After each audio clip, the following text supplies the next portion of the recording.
Hello everyone, welcome to another NP Academy lecture.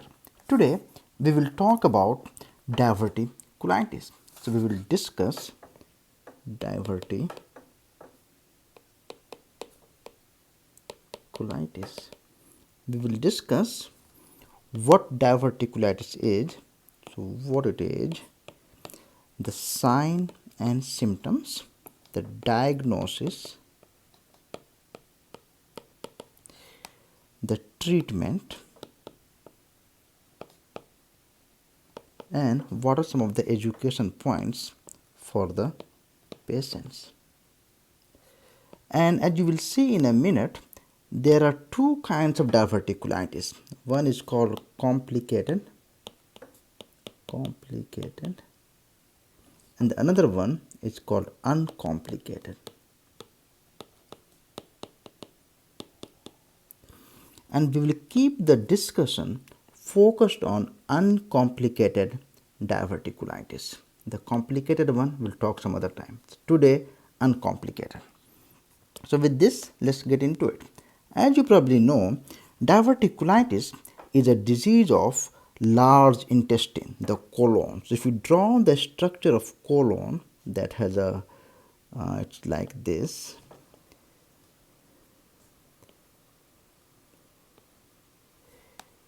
And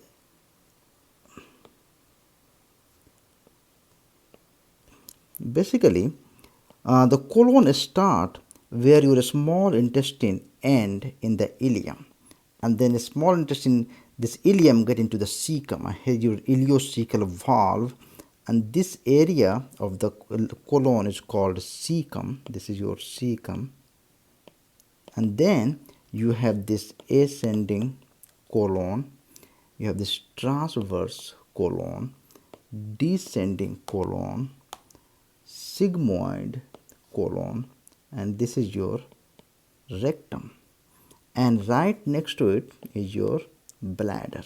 So this is your bladder. Right above the this is here is your, this is your diaphragm. If you divide this into 4 quadrants, it will be something like this. So this is your right upper quadrant, this is your right lower quadrant, this is your left upper quadrant, and this is your left lower quadrant. Well, what happened is that as we get older, the part of this mucosal wall, the colon wall, get weak, and certain area it causes the protrusion of this colonic wall outside like this, and this protrusion is called diverticula. This is called diverticula, and the presence of this diverticula is called diverticulosis. So your diverticulosis is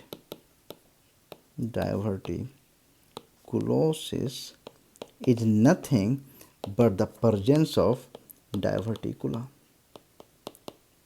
and this is a normal finding. Usually this is asymptomatic. Every now and then this infection of this diverticula, when this get infected, this called diverticulitis, and usually this infection is caused by the bacteria of GI tract. So the infection of this diverticula is called diverticulitis. So this is your diverticula, and when this get infected, then that become diverticulitis.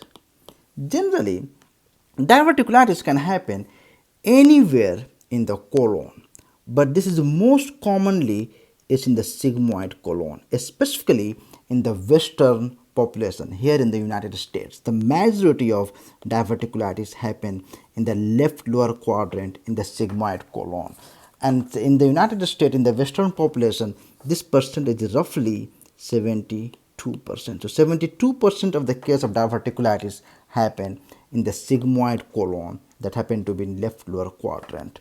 Roughly 33% is in the descending colon. So majority of them are in the left side, and only 3% is in the transverse colon, and roughly 5% in the ascending colon. And the cecum diverticulitis is 1.5% in the Western population. The interesting fact here is in the Asian, let's change the color here. In the Asian population, the cecum diverticulitis is relatively more common, and that is roughly around 38 to 75% of the time. This diverticulitis is in the cecum in the Asian population. So this is the normal, but majority of them will be in the left lower in the sigmoid colon. Okay, well, this diverticulitis, as I was telling you, it can be simple, like uncomplicated, or it can be complicated. So the uncomplicated diverticulitis, this will usually have either infection of the diverticula like this, or sometime this diverticula, this get micro perforation, and they will have a small little air that is floating around this diverticula. This is called a micro perforation, and that is also a part of uncomplicated diverticulitis. It could be either infection or micro perforation. As a matter of fact, this microperforation is very common. Most of the diverticulitis that I see, usually they have some level of microperforation. The complicated diverticulitis is what happened. The complicated one, there are a few things. Complicated is that either this diverticula, it can form the abscess. So this is one of the big complications. They can form the big abscess. Sometimes they can have this frank perforation, and they will have a free air right underneath the diaphragm. If you notice the free air underneath the diaphragm, that's a bad one. That's something you worry about in the peritonitis. That is a surgical emergency, and it has a high mortality rate. So, but that's one of the complications for diverticulitis. Other complication is that sometimes it can cause the complete bowel obstruction. So obstruction is another one, and sometimes it can cause the fistula formation. Specifically, most commonly is between the bladder and the diverticula. So these are some of the complications of diverticulitis. So these are, as I said, abscess, fistula formation, obstruction, or the frank perforation. So these are some of the signs for complicated diverticulitis. Okay. Well, what are some of the signs and symptoms that patient will present to you? The most common presentation will be the abdominal pain. And here in the United States, the most common, they will have pain in the left lower quadrant region. That's where the majority of the diverticulitis happen. Sometimes this can overlap to the suprapubic region too. So sometimes patient will have a pain in the suprapubic region, but the most commonly is in the left lower quadrant. However, they can really have pain anywhere. If they are affecting this diverticula in the transverse colon, they will have upper abdominal pain. In the Asian population, they will probably have a pain in the right lower quadrant, because majority of them are in the cecum. So it can happen anywhere, but majority of them are in the left lower quadrant one. So that's the classic here, left lower quadrant or suprapubic pain. Other thing is that this pain is constant. It's a constant pain, and that get worse over the course of next 3 to 4 days. So unlike kidney stone, that pain comes and goes, this will be the constant pain. Other thing that comes that's common in the diverticulitis is that patient will have a chill, and they have a low grade fever. That's the most common finding. Well, how about nausea and vomiting? Usually no. In the uncomplicated diverticulitis, they usually don't have a nausea or vomiting. This will be though common in the complicated diverticulitis, especially if they have obstruction, bowel obstruction, complicated diverticulitis.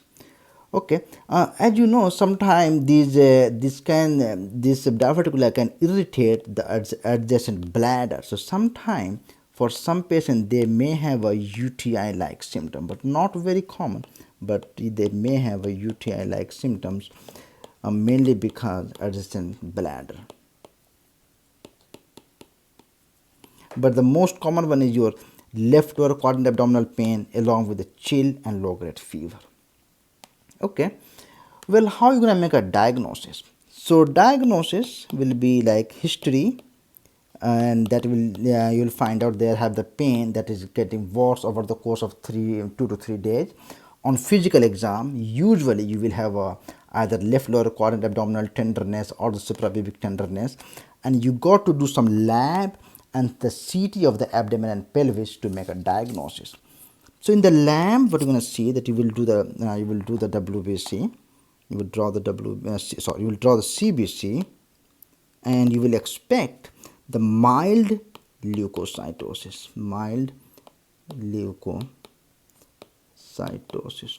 However, just so you know, roughly 45% of the patient will have a normal WBC.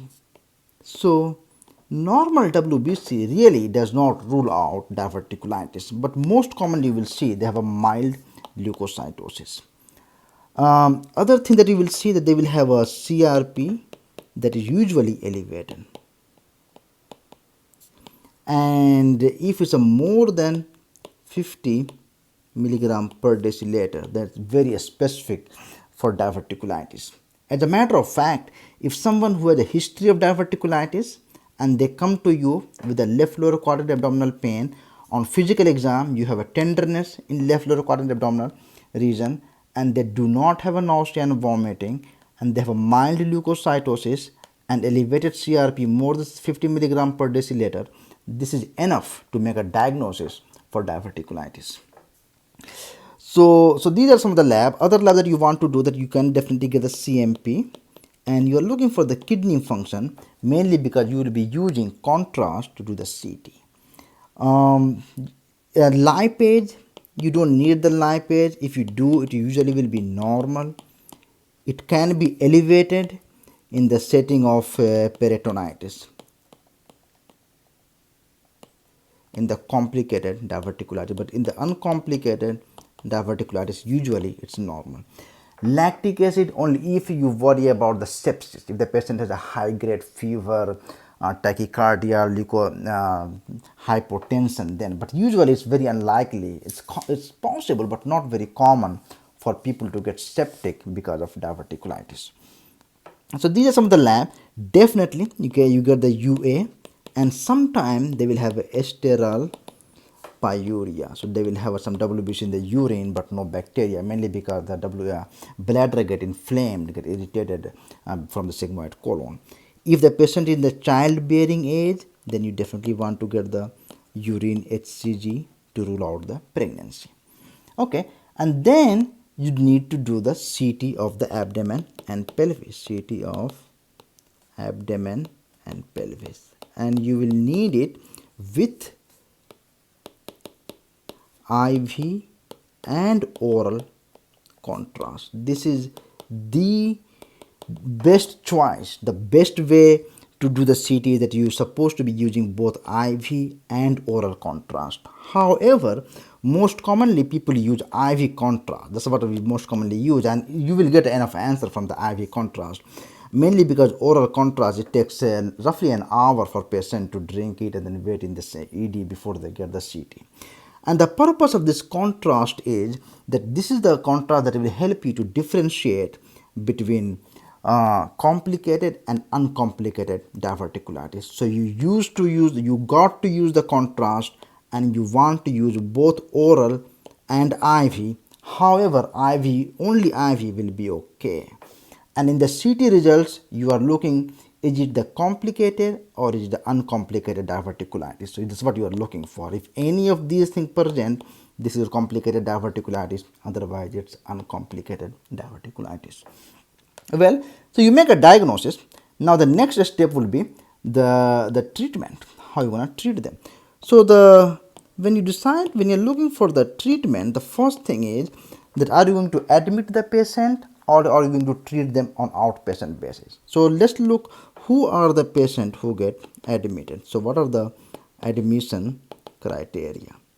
Well, anyone who has a complicated diverticulitis, they get admitted. It's very simple.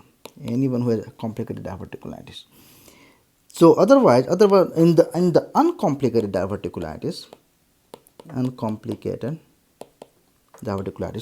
anyone who has a microperforation, they get admitted. And this is the most common that you will see, and you're supposed to be admitting them mainly because it's little bit complicated. Doesn't come under the complicated diverticulitis, but you should admit the patient who has a microperforation. Other than that, anyone who is older than 70 years of age, you should consider admitting them mainly because of the age. Anyone who failed the outpatient treatment, then we need to admit them.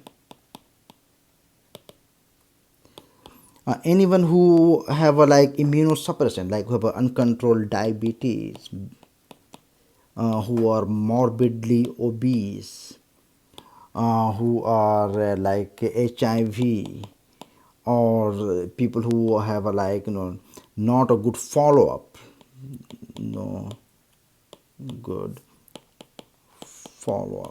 you should consider admitting them.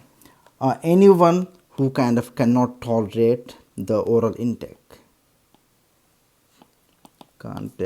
so then you need to admit them. And anyone that have a sign or symptom of sepsis, like if someone who has a high grade fever, tachycardia, hypotension, you need to admit them. Other than that, you can treat the patient on outpatient basis. Okay, so what are the outpatient treatment? So the outpatient treatment is, outpatient treatment.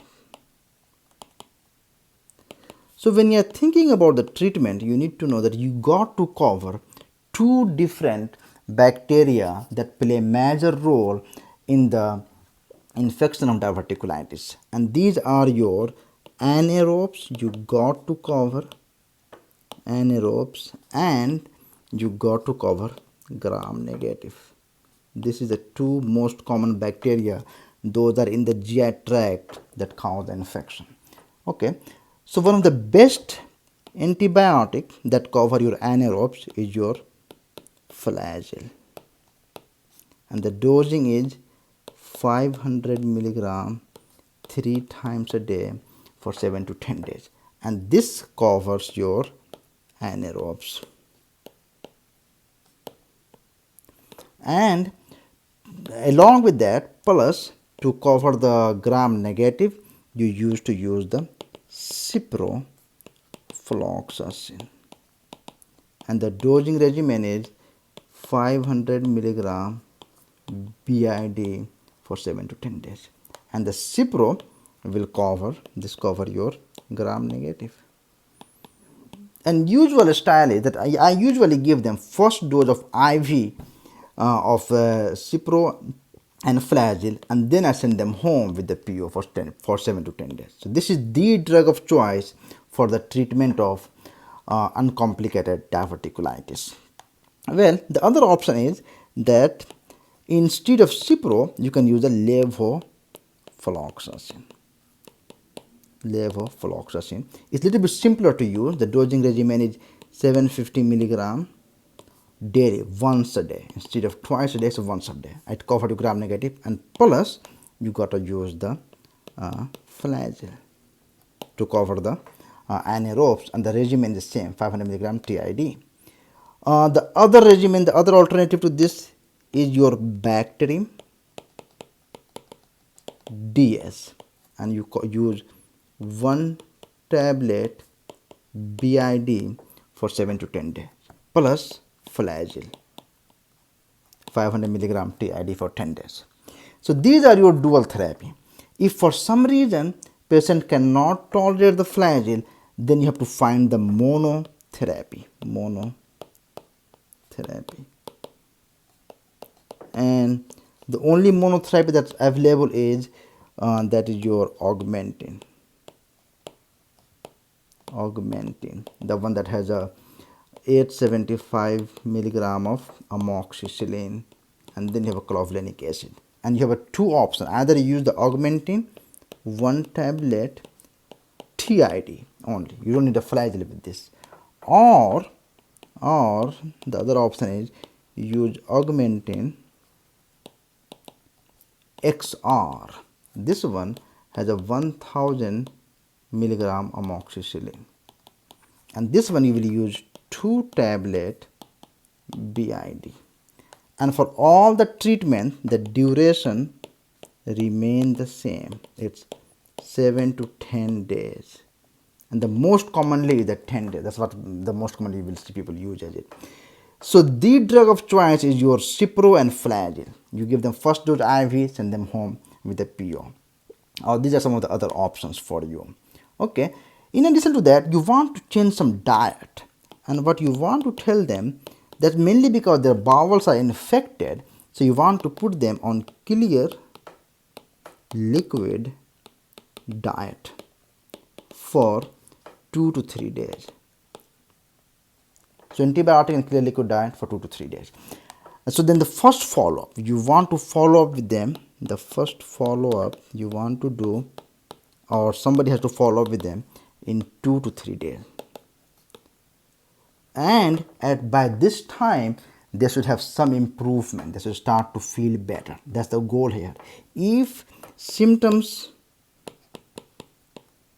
persist, you feel like the patient does not notice any change or get worse, then you worry about complication of diverticulitis. And in this setting, it's a good idea to repeat the CT of abdomen and pelvis with contrast again. Basically, what you are looking for, that since antibody is not helping in 3 days, maybe the diverticulitis is getting worse and there is some complication of it. So this is the style for the treatment of diverticulitis. Okay, well, how about colonoscopy? Everyone who get the diverticulitis, they should get colonoscopy to rule out colorectal cancer.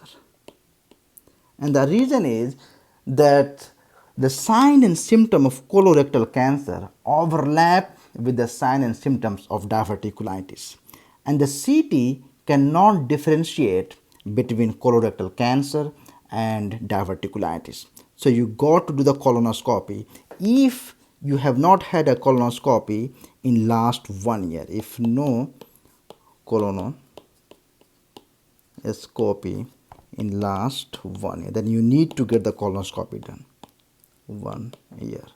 And usually you want your symptoms of diverticulitis totally subside before you do the colonoscopy, and that usually take 6 to 8 weeks. The idea is that you do not want to do the colonoscopy when you have an active infection, mainly because that can increase the risk for bowel perforation. So you want to wait for 6 to 8 weeks when the symptom totally subside, then you get the colonoscopy to rule out any colorectal cancer. Okay, well, how about what are some of the education that you will give to the patient? Education. So you need to know there are certain things that increases the risk for diverticulitis and you want to avoid them. So for example, it has been shown many times that high fibers, low fat and low consumption of red meat actually decreases the risk for diverticulitis. On the other hand, high fat and high red meat and low fiber increases the risk for diverticulitis. So you want the patient to, once their symptoms subside, when they are having active infection, at that time they want to have on the easy diet. But once symptoms subside after 6 to 8 weeks, they should be on high fiber. The fiber supplementation has been shown that decreases the risk for diverticulitis along with low fat and low consumption of red meat. Other thing is vigorous exercise. This also tend to decrease the risk for diverticulitis, and cutting down on the smoking. These are some of the things that will help you not to get the diverticulitis. Well, how about food that has seed in it? Seed, corn, nuts. What happened? It's a kind of big deal in the field of diverticulitis that people think that when you eat any food that has a seed in it, that food comes all the way through the GI tract, through the small intestine, through the large intestine, and get stuck in this diverticula, and this causes the diverticulitis. Well, they did a lot of research and they found that these food does not contribute to diverticulitis at all. So this food does not contribute to diverticulitis at all. So contribute to diverticulitis. So you can eat those food without any problem. So this is all about diverticulitis. Hope you find it useful. Thank you very much, and I will see you next time.